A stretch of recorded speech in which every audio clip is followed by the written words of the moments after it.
Hello, my name's Lionel Digby, and I just want to tell you about how I brought rock and roll to the southwest, and in particular Torquay Town Hall. It all began way back in the 50s when I was 18. I joined the army, the household cavalry, the lifeguards to be precise, and I went to London and served at Knightsbridge Barracks. And I used to go to the jazz clubs because in the early 50s it was jazz. By the mid 50s rock and roll was coming in, the records were coming in from America, and the Two Eyes Coffee Bar in London was the birthplace of rock and roll in this country, in Great Britain. And big stars started there playing in the cellar. Cliff Richard and the Shadows, Tommy Steele, Swimming Lord Such, Marty Wilde, Joe Brown, Adam Faith. And I came back home to Torquay in 1956, and it was nothing happening in Torquay, very dull. And I met up with Johnny Harris from Brixham, who just come out of the army, playing in a band, army band, and he put a little group together called the Johnny Harris Combo. And they'd been rehearsing but had nowhere to play. So I said, right, well, okay. So I went out to find a hall, and I found the Co-op Hall in the back streets of Torquay, Union Street. And I booked it on the only day available on a Tuesday, which is not normally a dance night. Most dance nights are Fridays and Saturdays. And we opened it up in February 1957, and it was a massive success. We then took the Saturday night when it became available, and we ran 2 nights a week, Tuesdays and Saturdays. We also then moved to the Badminton Hall in Paynton, which was the second appearance of the combo. Bands appearing from all over the West Country were forming, and we brought them into the Co-op Hall where they appeared, and in my other venues that I got around the West Country. And then I started to get interest in the big names that were coming available. So I booked the Torquay Town Hall, which we could hold on a good night, 1,000, 1,500.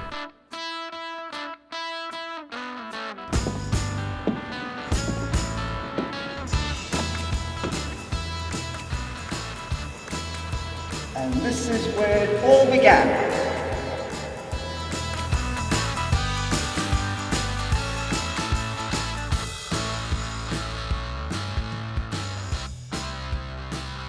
Town Hall itself was quite an amazing place to play. It was the centre of Torquay. It was a busy, lively, exciting atmosphere. I think it was a unique venue. Not only to play there, the atmosphere was wonderful, particularly with the bigger acts, because the place was full. It was just fantastic times for music. All the up and coming bands, and you used to book them. It was well supported. It was like the mecca of rock music for people in and around, not just Torbay, but further afield as well. Centre of the southwest, really, I think, but mainly Torquay residents really appreciated it. It was always packed. But actually, whenever there was a show there, I would go along, part of Lionel's team, if you like. We'd be in the afternoons down through Torquay Town, giving out leaflets, promoting the shows. He used to strap a sofa to the top of the van and go round Torquay with a PA in the van, advertising who was on that night at the town hall. Very often, but as probably all the other bands would say, that when we were playing, we would go to the town hall. Nobody would pay, of course. The public did. The public did. The thing was, it's Lionel in, I need to give him a message. And then we all would go. The first rock and roll package to appear at Torquay Town Hall, the first rock and roll band as such was the Johnny Harris Combo, but the first named attraction was 1958 when the 6-5 special, which was a TV programme, it starred Wee Willie Harris, who also came from the Two Eyes Coffee Bar and had a couple of hits. And also on that bill was the Most Brothers, of which one was Mickey Most.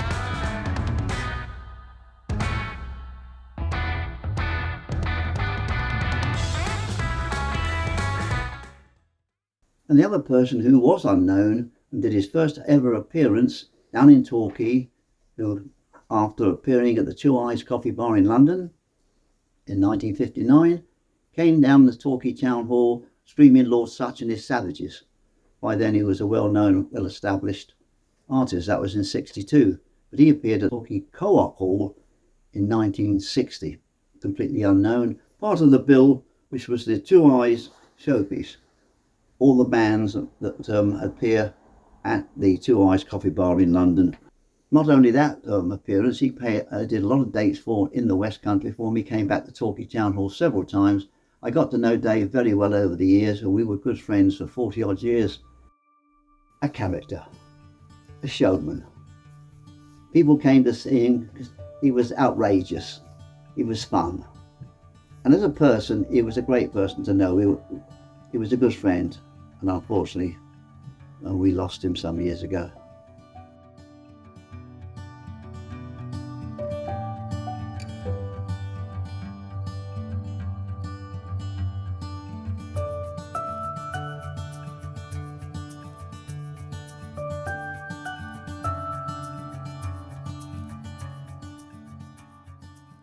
Hello, here we are back at Torquay Town Hall many years after the last rock and roll band played here.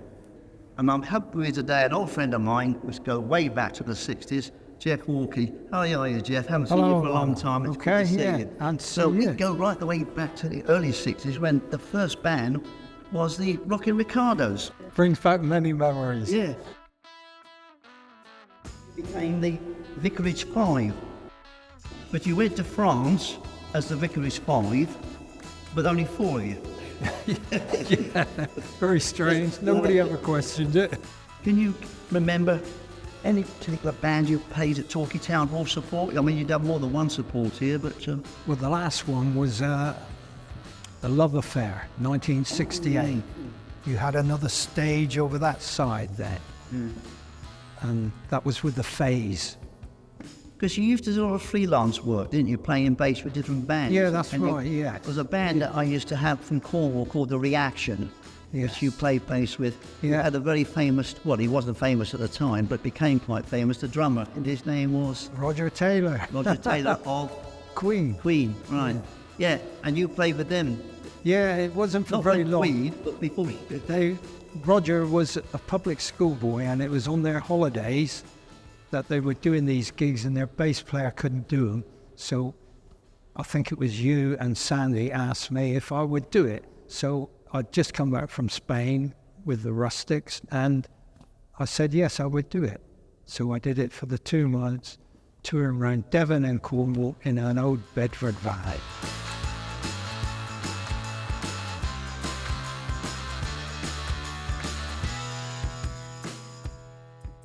Well, it's good to see you, Charlie. It's good to see you, and Lionel. John. Nice to see Good you to after all see these you, years Lionel. now. That's Ray Newnham, obviously bass player, Yeah. guitarist, Martin Bute, yeah. Mike Libby drums. Yeah. Some itinerant guy kept coming in, and That's me. that's John Davey, and that was me. Right. Yeah. When did you come in, John? Just out of interest. I don't know, out of desperation. I started playing the keyboards for about a month till you said stop. So I switched to guitar, which I was a little bit more proficient at. There were so many that you had over Yeah. the years, you know. We remember I mean- the Bonzo Dog Doodah band. Oh, but yeah. that was Loved them. because their van had broken down on the way down here, and so they jumped on a train and got down here, and they borrowed all our gear to play the town hall, and then they Brought the guitars and that, but as a thank you, they after the gig they took us down to the Eros for a very spaghetti well-known bolognese. Greek establishment. Yeah, and I had a good laugh down there with old Yeah. Neil Innes and Viv Stanshaw and that. It was a lovely night. Yeah. Yeah. a crazy evening with spaghetti, yeah. Yes, Yeah, indeed. yeah. And also a band probably don't remember now, but called The Move. Who Although had we saw those in London. the ELO guy? What's he? Oh, yeah. Jeff Grassgrove. Jeff Lynne. Jeff Lynne Oh, and, right. and Roy Wood. And Roy Yeah. Wood, yeah. And they actually split, and Roy Wood, And Bevin. Roy Wood split away and formed The Wizard, Yeah. and Jeff Lynne Yeah. formed Electric Light Orchestra. ELO.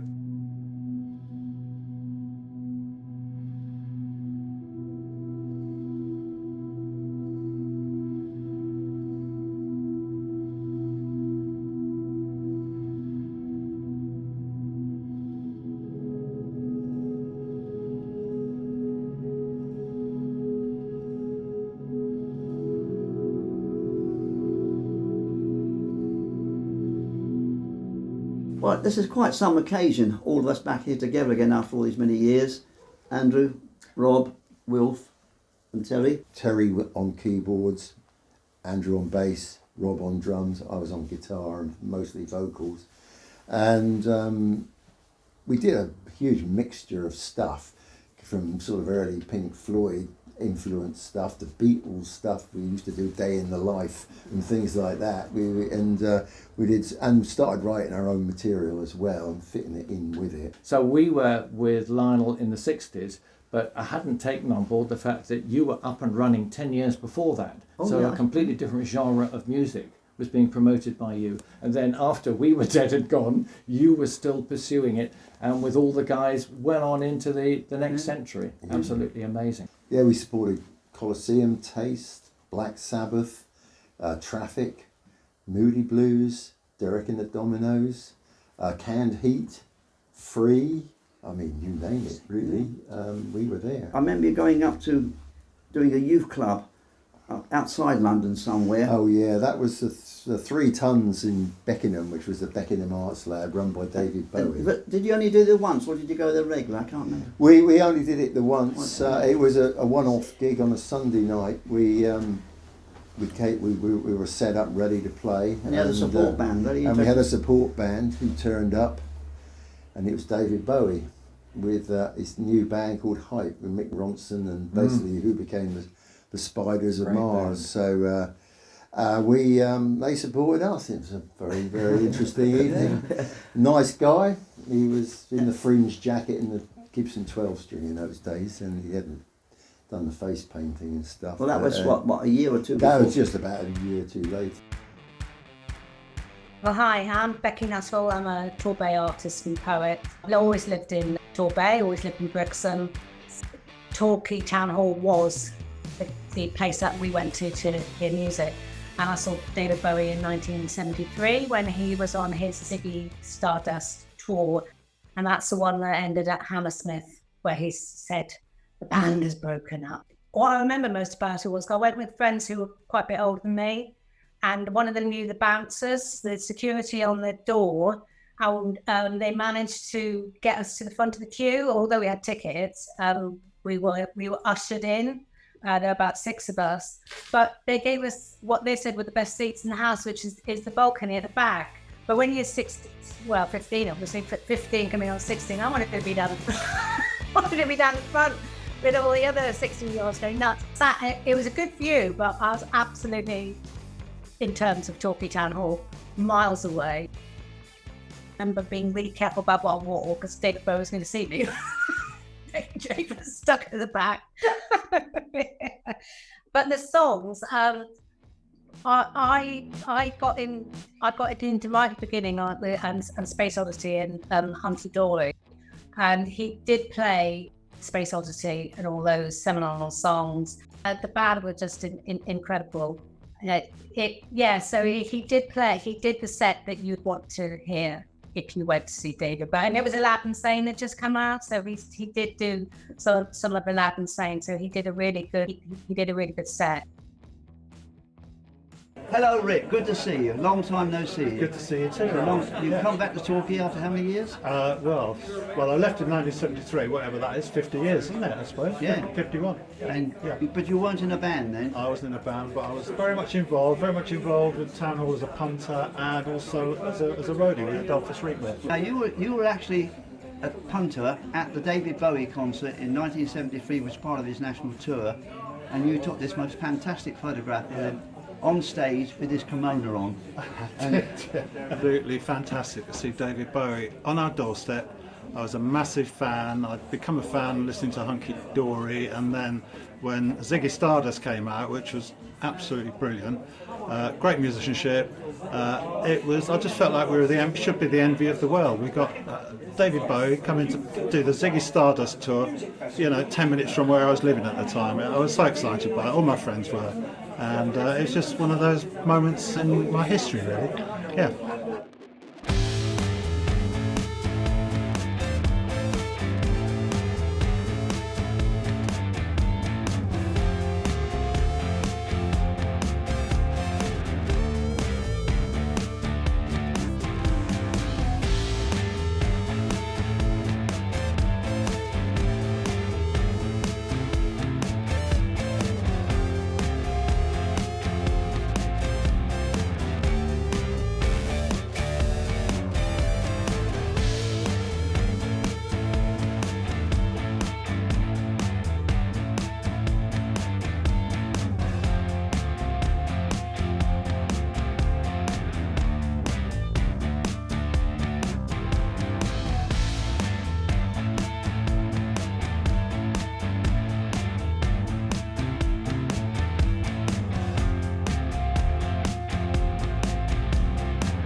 My name's Simon. I grew up in Torquay as a teenager, late 60s into the early 70s. I was listening to records then in the late 60s that one of my bigger brothers had left behind, and that tuned me into all manner of things, bands I never got to see in Torquay, like Mothers of Invention, Jefferson Airplane.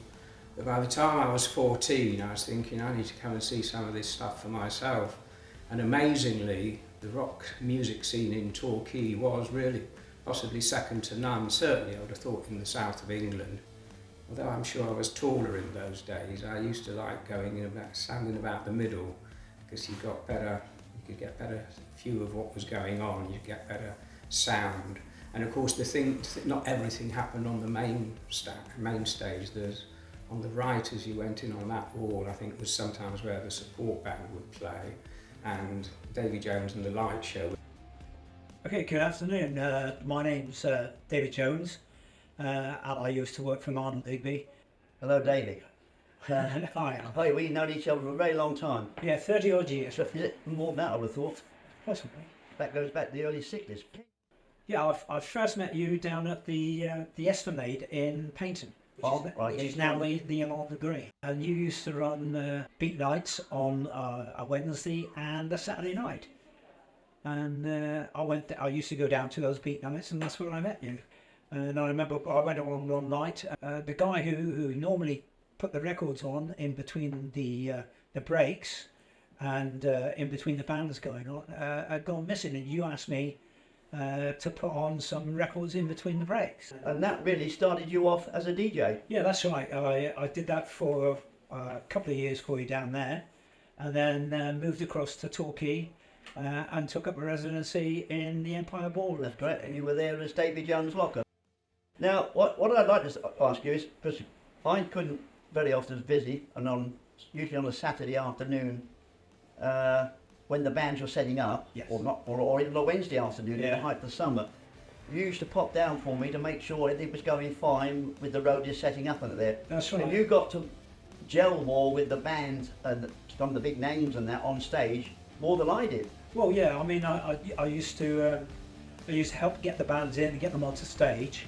Part of my job was that, and making sure that the shows ran on time, getting the bands off stage, getting them on stage, doing intros for them, and also doing the publicity for the next shows. Most of the guys that appeared at the Town Hall were absolutely diamond geezers, but there were obviously one or two prima donnas, and I remember the first one was Peter and Gordon when they came to the Town Hall. I was due to put them on stage, and I went up to their changing room to put them on, and Peter Asher said, "I'm not going on." I said, "Why? What's the matter?" He said, "There isn't enough stage lighting." And I said, "Well, how do you mean?" He says, "Well, I want spotlights." I said, "Well, I'm sorry." I said, "All we've got is the two footlights that we've got, two large old-fashioned red footlights." He said, "Well, I'm not going on." I said, "Well, you haven't been paid." Hence he went on.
Hi everybody, my name's Lee Brown. I used to be the guitar player for the Hunters. Hunters was a rock band that played many times at the Torquay Town Hall under the auspices of Lionel. But my memories of playing there Largest audience I think we'd ever played to. We played mostly rock and roll in the early days. We were just a 4-piece band with bass guitar and drums, and we had a singer called Barry Safari. I'm Tony Brinsley, bass guitar player with the Sixth Sense primarily. We were a band that Lionel used to manage, I think that's fair to say. We played throughout the Southwest in different venues that he organised, but primarily the Torquay Town Hall. Yes, hello, my name is Barry Privet. I was a keyboard player with the Sixth Sense and later on with Indiana Highway, which was a 7-piece soul band. Now, the Sixth Sense used to play regularly at the Town Hall, but not always under the name of the Sixth Sense. The reason that was we used to go out doing gigs, and when we only got paid £20 or £30 for the whole band, and we'd shared it between us, there was no money left to pay Lionel his commission. So we used to play at the Town Hall free of charge to cover the commission. However, because our name appeared quite regularly on the notice boards, or advertising boards, we went under different names sometimes, and my favourite name was Felicity Bucket's Imaginary Menagerie.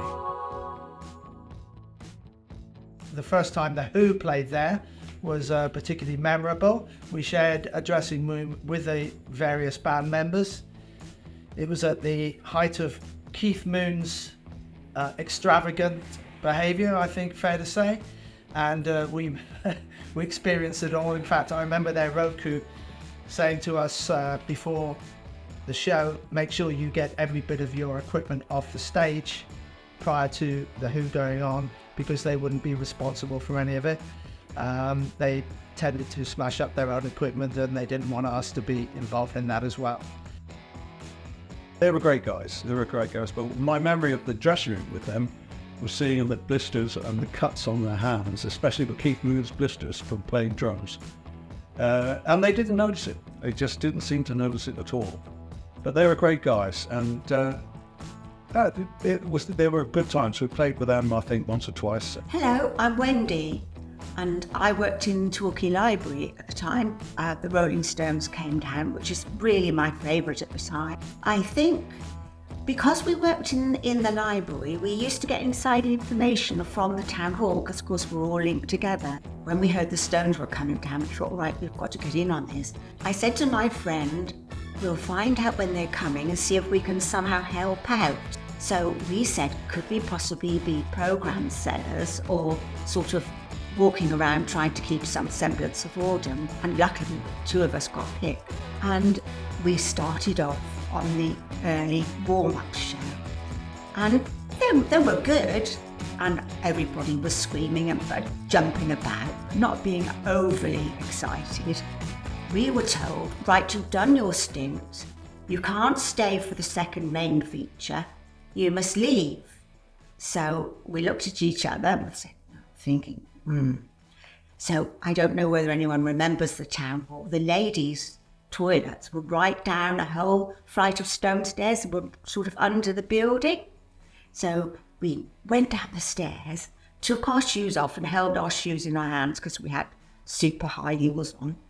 And we stood on the toilet seats for about an hour. And people were coming round checking, but they didn't actually, in those days, do a thorough check.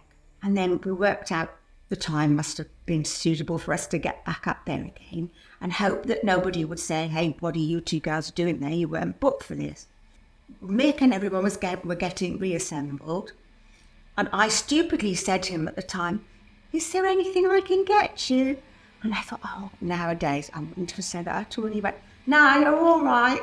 And that was all it was. Anyway, I only had a few programmes left from the first session because we weren't supposed to be there. And wow, I have never had such a thing happen to me in my life. It was absolutely amazing. Apparently the screams of the girls you could hear from Leamington Road coach station, which was just incredible. The Yardbirds came down and Jeff Beck was meant to be the guitarist, and he'd done a moody and he dropped out, and so they brought in Jimmy Page. I was expecting to hear the Yardbirds doing their hits. I didn't. I heard Prototype Zeppelin, And I thought, I've never experienced anything like this. Traffic were a Traffic, fantastic yeah. band. Yeah. They were amazing. And at the time, I think Stevie Winwood was probably 16, I think, when he played down here.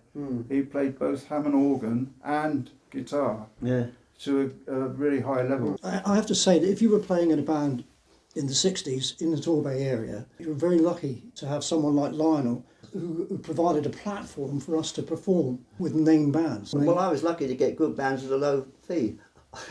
Oh, there's a secret. There's a secret of your success right there. Hello, Terry. Well, how did you start in the music business? Well, I started playing piano at home, but the first band that I joined was a band called Grit, South Brent based. Basil Smale on bass, Chris Blacker on guitar, Ian Burrows on drums, and myself on lead guitar and vocals. And that changed into Fido Line, same lineup.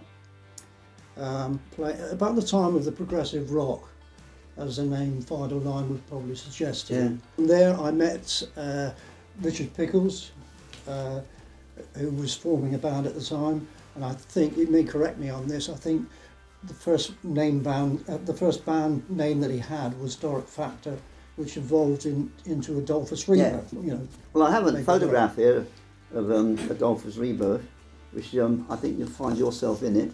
Adolphus Rebirth did a lot of supports at the Torquay Town Hall, as you can see here, along with Wishbone Ash, very early Wishbone Ash, just after they formed. On both nights, Keith Hartley Band and Atomic Rooster. After that, you sort of joined the Graded Grains, who were going over to Germany to play American basses. Keyboard players at that time were in demand. What an novelty! You just had Whiter Shade of Pale just come out and, you know, set the bar, if you like, for a new keyboard style. Yes, the opportunity came up. You carried on being a professional musician. Yes, I did. And I believe you still are today. Yes, that's right. I got into writing arrangements, 5, 6, 7, 8 piece, you know, front line, drums, bass for cabaret singers who wanted musical parts to take with them on, for instance, cruise ships. I was actually signed to an agency on Broadway with my little duo, funnily enough.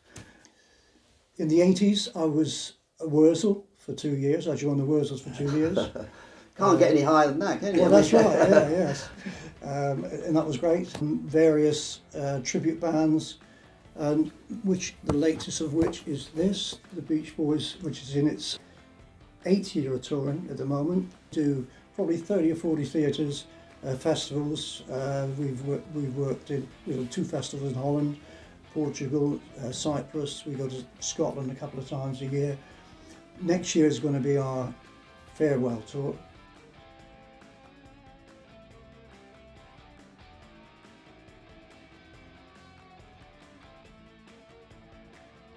Jeff and Richard, nice to see you. Long time since we last saw each other. Thank you, Lionel. Going way back to what, 68, 69?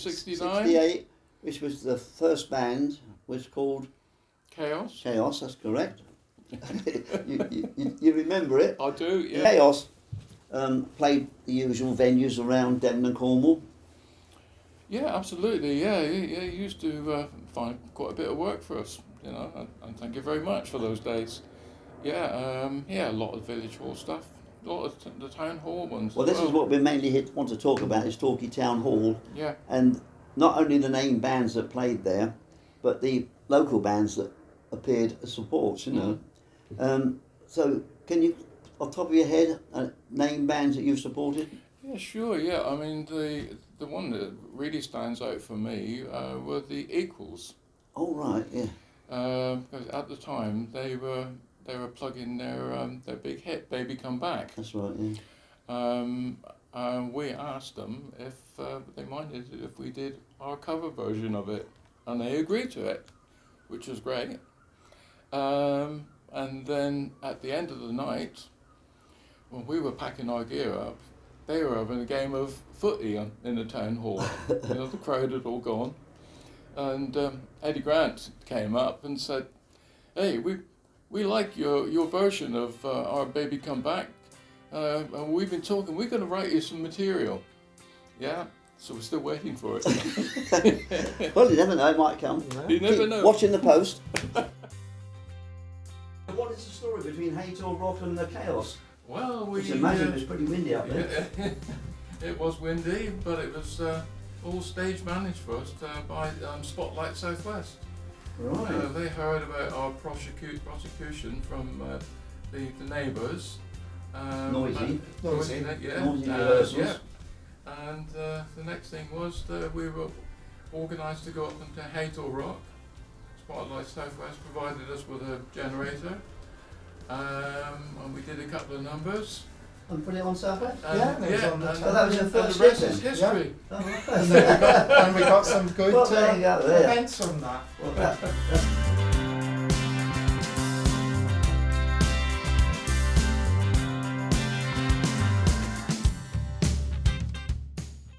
We've got Tony Brinsley, yeah, myself, yourself there, Alan Charlton, yeah, Kim Turner, and Glenn Turner. because of the connection of Wishbone Ash with Martin Turner, you got involved with Miles Copeland. Yes, And that's how you... he was Yeah. in effect our manager, and he had a good stable of bands, and we used to do the support work for most of them.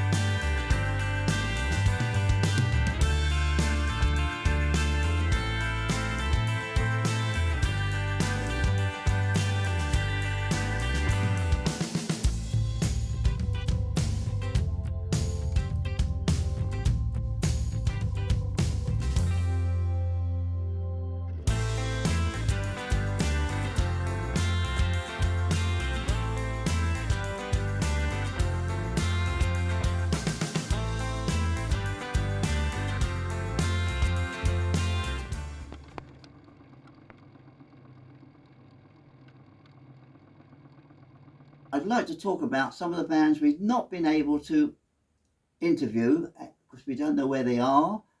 It's a long time ago. They have moved on, some have passed on, and some we just can't get hold of them. And first of all is a band, very early band by three youngsters who were called the Torinos, Martin Turner, Glenn Turner, his brother, and Phil Hesketh, which went on, became very popular and became the Empty Vessels. And they went on to form Wishbone Ash. Did their first ever gig at the Shippey Youth Club and then came under my wing and became very popular all over Devon and Cornwall, and eventually going to London and becoming an international band.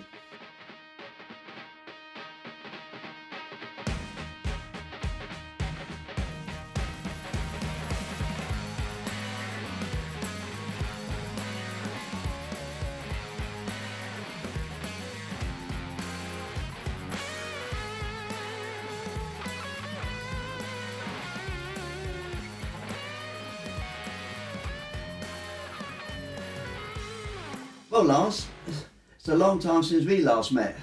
It's 54 years, Lionel. 54 years. It's incredible, half a century and a bit more. So how did we get together? How did I get to know you? What was Well, I was in a local band playing around called the Beetroots, and my dad was a policeman.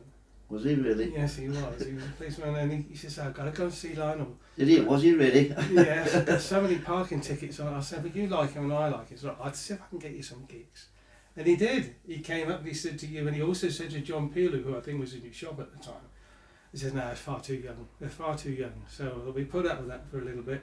Just went around the circuit, grew our hair a bit, because we opened up for Status Quo one time and they were dressed in frilly shirts. And we were called Howitzer. Rocking little band, that was. I really enjoyed it. There was myself, there was Jim White on guitar, Pete Batten on drums, and Pete Hunt on bass. How many name bands did you actually support at Torquay Town Hall? At the top of my head, the likes of the Edgar Borton Band, the Groundhogs, Free, Slade, Derek and the Dominoes. Eric Clapton. That's right. Yeah, you remember Eric Clapton and David Dominoes? Well, it's hard to remember audio, isn't it? But visual, I can. We just done our set, and I think we're on the big stage because there's a small stage and the big stage. We're on the big stage, and we done our set, and I thought, where am I? Running around with a piece of paper, so I did Eric's autograph like a teenager would. And they're all dressed in these white suits, and I went up to this tall fella stood at the wall. Said, "I'm looking for Eric. Can you get his autograph?" He went, "Yeah, okay." And he signed it. That's Eric. And he had a little bit of a beard, but his hair was really short. It wasn't cream days. When you were a youngster in a rock and roll band, did that have any influence on your later life or career? Oh, of course, but just go back before that. I was 11 at school, and I bought a Spanish guitar, plinky plonky plonky. Totally the wrong guitar, because I'd seen, well, in America it was the Ed Sullivan Show, 64, wasn't it? 62, 64. Yeah, they were on. Yeah. And Ready Steady Go in the UK, and I'd already seen the Beatles in Exeter. That's what I want to do. I just got to do that. And it went on and on into the school bands, the semi-professional bands with you at the Torquay Town Hall, and onward. Over the years, I've learned a lot about guitars, and I started writing. And I've written for just about every guitar magazine you can think of. And that's been your career then? Yeah, just stayed in it. Full-time job? Yeah. You're still doing it? Yeah, still do it. Getting old, but... But looking younger? Of course. Of course, you can get rocky, bluesy bands on the TV so much. You get pop bands who also came to the town hall. I say, my mum, look who's on tonight. Look who's on. I'm opening up for them this week at the town hall. She said, well, why are you on Top of the Pops?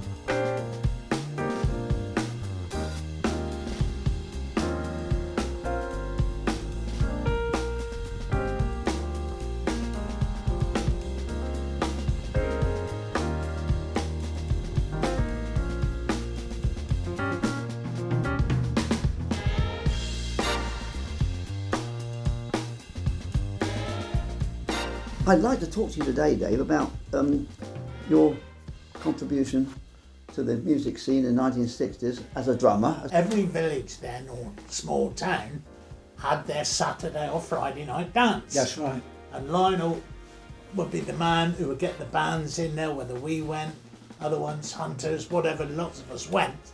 But it was all down to him, All down the getting the music round, and then those people would see us, and then they'd possibly come to the town hall to see the bigger bands and the support bands with it. Yeah, I mean, so it really grew from outwards, didn't it? Yeah, okay. But yeah, they were good. Who were good? I mean, it's hard to remember. There've been so many. The Move I thought were great. Who else were there? Amen Corner, they were good. We backed some of these. Fleetwood Mac, yeah, I remember that. Tremendous. And we did I didn't do John Mayall at Town Hall. We backed John Mayall in Plymouth Guildhall. And then, I mean, we're talking 68, 69. Soul was big. Yeah. Sort of thing from that point of view, so it fitted in with what was going on. Then there was the EP we made. That's right. Indiana Highway, live at the hotspot. Yes. It was actually recorded in the studios. Yeah, Tony Waldron. The lineup of Indiana Highway was singer, trumpet, tenor sax, alto sax, drums, guitar, bass, and keyboard. And we played all just soul music. And it was a very good band. In fact, we made an EP, as it's called now, there, which is extended play, which is like a single but with 4 tracks on it. I think we sold about 20 or 30 of them, which was quite successful at the time.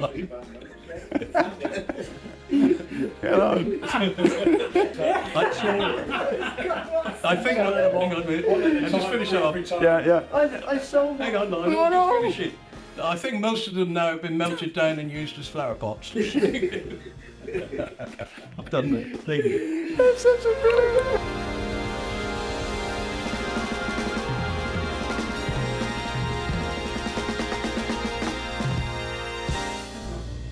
Down at the town hall, you would have like Three stage, bangles on. and then the front bit was where the guitar players, saxophone singers were, and there would be like a raised dais bit at the back, which is where the drum set would be, and there'd probably be 3 drum sets there, because you've got the main band and then the 2 support bands, and you'd have 3 drum sets set up there, so each one played their own, because the problem is with drummers, some are left-handed, some are right-handed, they've got to, you know, put this there, that there, otherwise they can't play. It's got to be in the right place. So you really needed to play your own. You can do it, but it's messy because you've got to start moving bits and pieces. So normally, your own.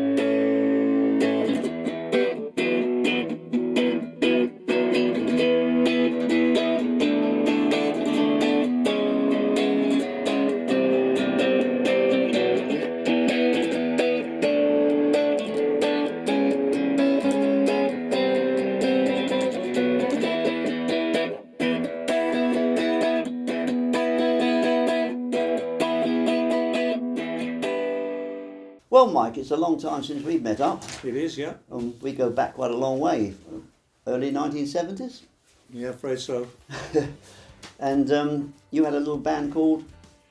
Tangent. Tangent, that's right. And the band members was yourself. Yeah, I originally started I was a bit late coming to the table with a band. I got a band together in 1970 called Tangerine. That was a 4-piece band. Tangerine, that was it. With a keyboard player. And then I took the drummer from that band, Terry Jackson, and added 2 guys.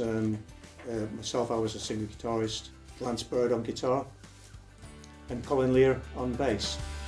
Because you played around the small halls. Pubs, clubs, yeah. Used to send us down Cornwall every Saturday night across the Tamar. Tamar, yeah. When you had to cross it in a boat. Or they built the bridge. No motorways, no roundabouts in Cornwall then, yeah. Get back at 4 o'clock in the morning. But you did do the town hall at one time. We did get a town hall, yes, belatedly, admittedly, but that was in March 1975. Curve there were due to appear there, they were the headliners, and a Dutch band called Trace were the support band. And the 11th hour, about 4:30 in the afternoon, we got a call because the keyboard player from Trace had been taken ill and taken into Torbay Hospital, so we were sort of brought. So you hadn't got us a gig that Saturday night, so we were available. Yeah, lucky that, wasn't it? It was.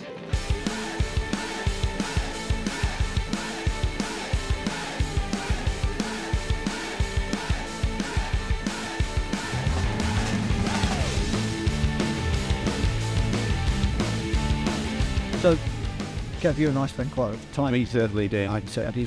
How was it for you seeing gigs, bands, big bands here in the town hall? Well, I think it's that kind of time of your life where you really soak into the local culture. So, and this was the sort of epicenter of it, really, wasn't it? So, I think you'd come along, you'd sort of, build up a week beforehand, you'd see what kind of bands were on, you'd go and buy the tickets and fight over the tickets. You'd even sort of, decide what you were going to wear. And it was a big punk era, wasn't it? So we were there. And you'd go and buy your tickets in Flocks or Sounds or something like that, wouldn't you? That's it, yeah, that's in the record show. Scrappy bits of paper was cut up and often sort of handwritten on, bits of felt then. So it was that kind of a feeling of an event, actually going to an event. And it was those days when the bands that were doing well in the charts would go out and tour and play a lot of quite small venues, and promoters like Lionel Digby would take a punt and put them on in a venue like this, because it's not until we come in here today that you look at that stage and you realise quite how small that stage is to contain some of the bands that we saw. We'll be leaning on the stage, there'd have been a few fold-back speakers there, and you would have been absolutely within touching distance of somebody who'd been on top of the pop suite before. That's it. And there were often a lot of these band members would come and shake your hand because they'd realise you were the real deal, they're the real sort of fanatics. And you'd be hearing all your finery and everything like that, and you talk to them. And that stage is really, really important, isn't it, historically? And we're looking at the DNA that is on that stage. Well, the people who've been on there sweating for their art, they have. The Pink Floyd, the Who, the Kinks, the Clash, the Jam, the Move, you just go through any number of bands who've actually been on that.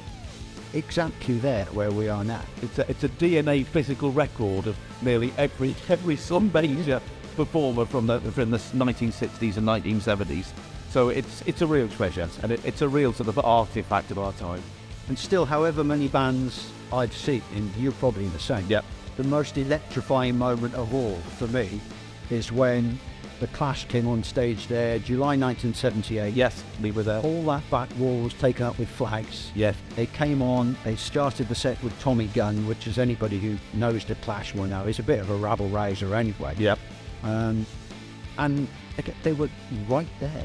And not watching them on a big screen in the stadium. And the Town Hall has just got that place in everybody's collective memory, anybody who's been in Torquay for any length of time. The Town Hall is that kind of venue. And then we would have adjourned to the bar downstairs, obviously. And drank some types of beer and lager that don't exist anymore, probably for quite good reason. Well, okay, let's go to the bar. It's your round.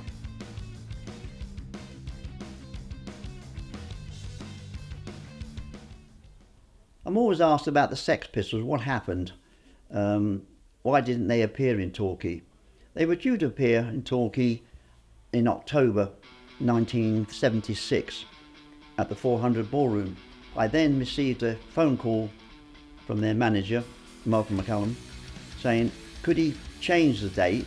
He wanted to cancel all the single dates that they had around the country and put together a national tour in December. And he'd like to do the Sex Pistols date on the 22nd of December in place of the October date. So I said fine, okay, part of a national tour, we'd do it that way. After doing 3 dates, the whole tour was scrapped and went off because of the TV interview with Bill Grundy, in which the bad language. It just got to the situation, he was sacked, Bill Grundy, for it. Everybody started saying, well, they didn't want them at their venues. So the tour collapsed all over the country. What can I say? By 1960, 61 and 62, we were bringing down the names, and we never stopped from then onwards, right the way up until, well, the punk era. The punk scene were not big numbers, and this is why I moved it to the 400 Club, which was a smaller venue, better atmosphere for that type of band. So after that, really, the Town Hall phased out because the name bands were doing bigger venues, arenas, and there was nothing bookable that would put 1,000 people into the Town Hall after the 80s, really. By 82, I wasn't enjoying it anymore. The punk scene wasn't my scene. I'm a rock and roller, and punk, although it got people back on the floor dancing, it wasn't what I call pure rock and roll.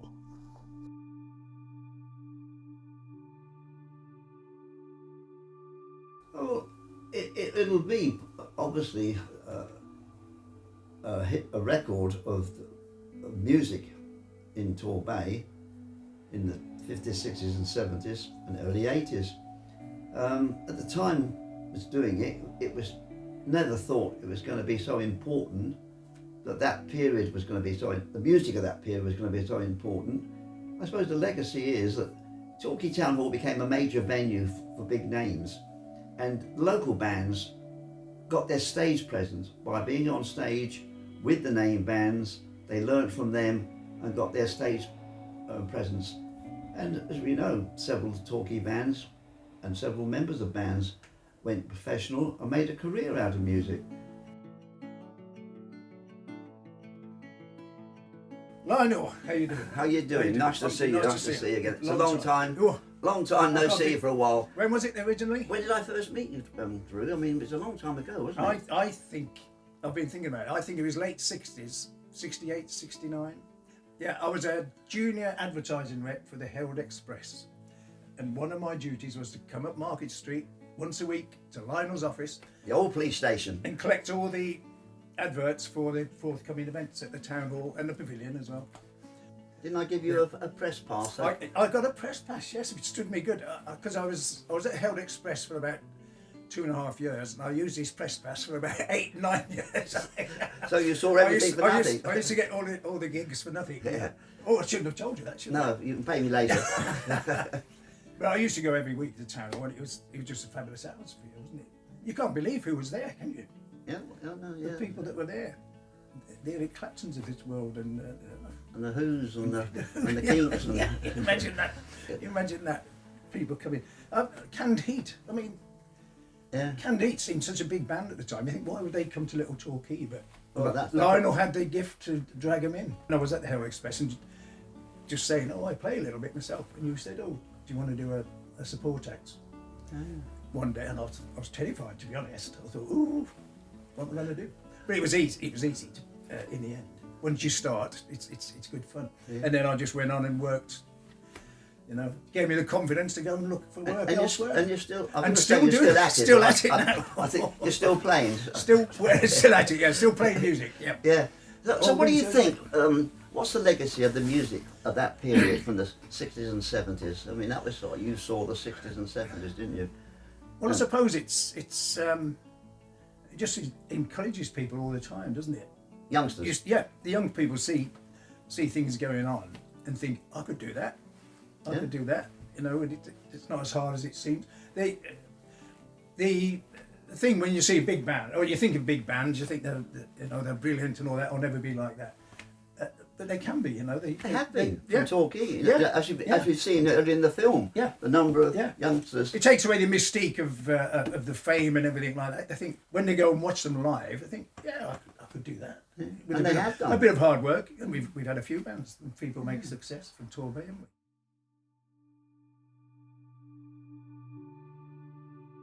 Our first and last gig here was when you were Mini Blues Festival with John Peel. Oh, you were on that as well? Yeah. Yeah, we did. I did. In the main band. I was supposed to be in the Bloodwind Pig. Yeah. But they couldn't make it. They were sending just a Bennett as a stand-in. He didn't turn up, so we ended up as top of the bill on the last night. Yeah. That was our very last gig, and John Peel came up at the end and said, "Whatever you do, don't split up. The best new band I've heard this year."